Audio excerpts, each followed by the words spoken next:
पहली बात तो ये समझ लेनी ज़रूरी है कि जो भी चीज़ नीचे जा सकती है वो चीज़ ऊपर भी आ सकती है। इसे वैज्ञानिक सूत्र समझा जा सकता है।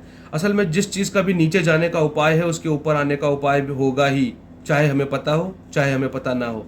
जिस रास्ते से हम नीचे जा सकते हैं उसी रास्ते से ऊपर आ सकते हैं। रास्ता वही होता है, सिर्फ रुख बदलना होता है।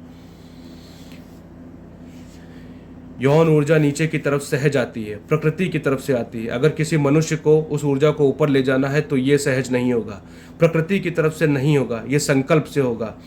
ये मनुष्य के प्रयास, मनुष्य की आकांक्षा और अभीप्सा और श्रम से होगा। मनुष्य को इस दिशा में श्रम करना पड़ेगा, क्योंकि प्रकृति से उल्टी दिशा में बहना पड़ेगा।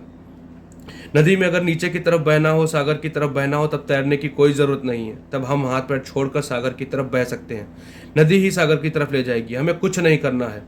लेकिन अगर नदी के मूल स्रोत की तरफ, उद्गम की तरफ जाना हो तो फिर तैरना पड़ेगा, श्रम उठाना पड़ेगा, फिर एक संघर्ष होगा, नदी की धारा से संघर्ष होगा। तो जो लोग भी ऊपर की तरफ जाना चाहते हैं उन्हें दूसरी बात समझ लेनी चाहिए कि संकल्प और संघर्ष मार्ग होगा। ऊपर जाया जा सकता है और ऊपर जाने के अपूर्व आनंद है, क्योंकि नीचे जाकर जब सुख मिलता है, क्षणिक ही सही पर मिलता है, तो ऊपर जाकर क्या मिल सकता है उसकी हम कल्पना भी नहीं कर सकते।